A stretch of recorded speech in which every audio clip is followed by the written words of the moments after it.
నమస్కారం.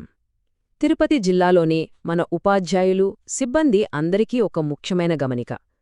టీఐఎస్ అంటే teacher information system ఇంకా సిమ్స్ అప్డేట్స్ గురించి ఈరోజు మనం వివరంగా మాట్లాడుకుందాం. ఈ ప్రక్రియ చాలా కీలకం, కాబట్టి ప్రతి స్టెప్ని జాగ్రత్తగా చూద్దాం. మొట్టమొదటగా ఈ విషయాన్ని చాలా సీరియస్గా తీసుకోవాలి. ఇది ఒక రకమైన హెచ్చరిక అనుకోవచ్చు. ఏంటంటే జిల్లాలోని టీచింగ్, నాన్ టీచింగ్ సిబ్బంది అందరూ టీఐఎస్లో తమ వివరాలు నమోదు చేసుకోవడం తప్పనిసరి.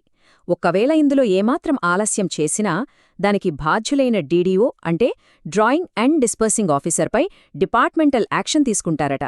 సో ఎంత సీరియస్ మ్యాటరో అర్థం చేసుకోవచ్చు. అయితే ఈ ప్రాసెస్లో మనం రెండు వేర్వేరు సిస్టమ్స్తో పనిచేయాలి. ఒకటి టీఐఎస్ అంటే టీచర్ ఇన్ఫర్మేషన్ సిస్టమ్. ఇది పూర్తిగా మన వ్యక్తిగత ప్రొఫైల్ అప్డేట్స్ కోసం. రెండోది SIMS student information management system. ఇది అధికారులు వాడతారు, మన కేడర్ స్ట్రెంగ్త్ అంటే మన సిబ్బంది సంఖ్యను వెరిఫై చేయడానికి అనమాట. రెండిటి పనులు వేరైనా రెండూ చాలా ఇంపార్టెంట్. సరే, అయితే ఇక మొదటి భాగానికొచ్చేద్దాం. ఉపాధ్యాయులుగా మనందరి బాధ్యత ఏంటి? టీఐఎస్ అప్డేట్ ఎలా చేయాలి? స్టెప్ బై స్టెప్ చూద్దాం రండి. ఒక మంచి విషయం ఏంటంటే ఈ ప్రాసెస్ మొదలుపెట్టడానికి అంత రెడీగా ఉంది. ఇప్పటికే ప్రతి టీచర్ పర్సనల్ లాగిన్లో టీఐఎస్ ఎడిట్ ఆప్షన్ ఎనేబుల్ చేసేశారు. అంటే మనం లాగిన్ అయ్యి మన వివరాలు మార్చుకోవచ్చు అన్నమాట. ఇక సిస్టంలోకి లాగిన్ అవ్వడం కూడా పెద్ద కష్టమేం కాదు, చాలా సింపుల్. 4 స్టెప్స్. ముందుగా cse.ap.gov.in వెబ్సైట్కి వెళ్ళాలి. ఆ తర్వాత మన దగ్గర ఉన్న లీప్ యాప్ యూజర్ ఐడి, పాస్వర్డ్తో లాగిన్ అవ్వాలి. లోపలికి వెళ్ళాక టీఐఎస్ సెక్షన్ కనిపిస్తుంది. దాన్ని క్లిక్ చేసి మన డీటెయిల్స్ ఎడిట్ చేసుకోవడమే. ఇక్కడ మనం అస్సలు లైట్ తీసుకోకూడని విషయం డేటా కరెక్ట్గా ఇవ్వడం. ఏ చిన్న పొరపాటుకు తావు ఉండకూడదు. ముఖ్యంగా ఫోటో. ఈ మధ్యకాలంలో తీసుకున్న క్లియర్ ఫోటో మాత్రమే అప్లోడ్ చేయాలి. ఇక పేరు, ఇంటి పేరు విషయానికొస్తే మన 10వ తరగతి మార్క్స్ మెమోలో గానీ సర్వీస్ రిజిస్టర్ ఎస్ఆర్లో గానీ ఎలా ఉందో అచ్చు అలానే టైప్ చేయాలి. ఈసారి టీఐఎస్ అప్డేట్లో ఒక పెద్ద మార్పు తీసుకొచ్చారు. అదేంటంటే మన టీచర్ ఎలిజిబిలిటీ టెస్ట్ అంటే టెట్ క్వాలిఫికేషన్స్ నమోదు చేయడం. దీనికోసం టీఐఎస్లో ఒక కొత్త సెక్షన్నే యాడ్ చేశారు.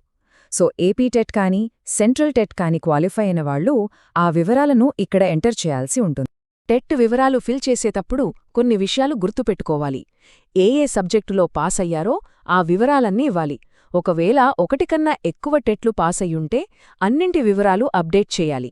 మరి టెట్ రాయని వాళ్ల సంగతేంటి? వాళ్లు కంగారు పడక్కర్లేదు. వాళ్ల కోసం నో అనే ఆప్షన్ ఇచ్చారు, దాన్ని సెలెక్ట్ చేస్తే సరిపోతుంది. సరే, ఇప్పటిదాకా ఉపాధ్యాయులుగా మన పనులేంటో చూశాం కదా. ఇప్పుడు కథలో రెండో భాగానికి వెళ్దాం. అంటే మన హెడ్ మాస్టర్లు, ఎంఈఓలు, డీడీఓల బాధ్యతలేంటి? వాళ్లు సిమ్స్ పోర్టల్లో ఏం చేయాలో చూద్దాం. అధికారులకున్న మెయిన్ టాస్క్ ఒక్కటే, క్యాడర్ స్ట్రెంగ్త్ను వెరిఫై చేయటం.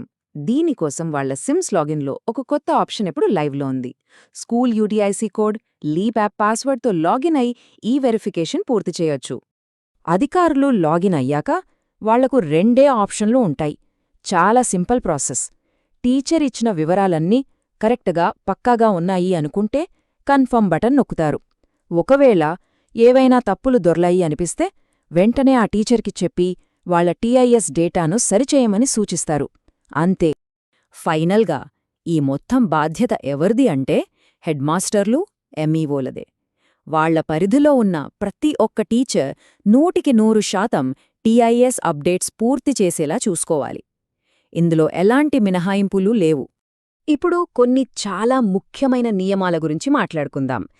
ఇవి గనక మనం సరిగ్గా పాటిస్తే చాలా కామన్గా చేసే తప్పులను అవాయిడ్ చేయొచ్చు. ప్రాసెస్ కూడా చాలా స్మూత్గా అయిపోతుంది. ఈ క్లాసిఫికేషన్ చాలా ముఖ్యం. పోస్ట్ టైప్ను బట్టి సరైన కేటగిరీని ఎంచుకోవాలి. ఇప్పుడు చూడండి, స్టాండర్డ్ టీచర్లైతే రెగ్యులర్ అని పెట్టాలి. ఎంటీఎస్ టీచర్లైతే కాంట్రాక్ట్ అని సెలెక్ట్ చేసుకోవాలి. ఇక కేజీవీవీ టీచర్ల విషయానికొస్తే వాళ్ల అపాయింట్మెంట్ను బట్టి కాంట్రాక్ట్ లేదా అవుట్సోర్సింగ్ అని ఎంటర్ చేయాలి. ఇది చాలా స్పెసిఫిక్ రూల్, కొందరికి మాత్రమే వర్తిస్తుంది. గమనంగా వినండి. హెడ్ మాస్టర్లు, లాంగ్వేజ్ పండిట్స్ అంటే ఎస్ఏ తెలుగు, ఇంగ్లీష్, హిందీ లాంటివి.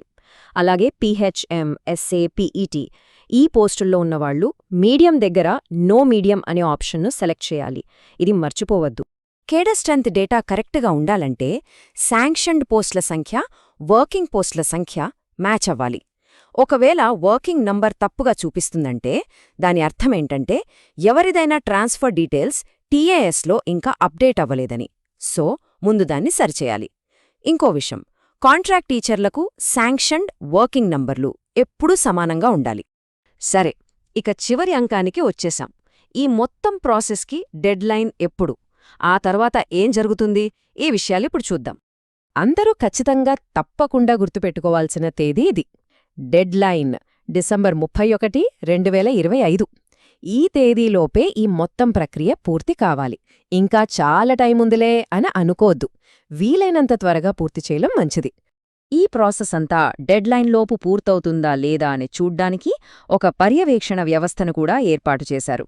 మండల స్థాయిలో ఎంఈఓలు, డివిజన్ స్థాయిలో డివైఈఓలు దీని ప్రోగ్రెస్ను ఎప్పటికప్పుడు మానిటర్ చేస్తారు. ఇక్కడ ఒక చిన్న నోట్, మెగా డిఎస్సి 2025 ద్వారా కొత్తగా జాబ్లో చేరబోయే టీచర్లకు ఇది వర్తిస్తుంది. మీకోసం ప్రత్యేకమైన గైడ్లైన్స్ త్వరలోనే వస్తాయి. సో ప్రస్తుతానికి వేచి చూడాలి.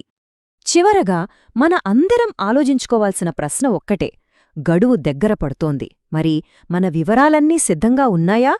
ఈ పనిని వాయిదా వేయకుండా వీలైనంత త్వరగా పూర్తి చేసి మన సిస్టంను మరింత పటిష్టం చేద్దాం. ఈ సమాచారం ఉపయోగపడిందని ఆశిస్తున్నాను.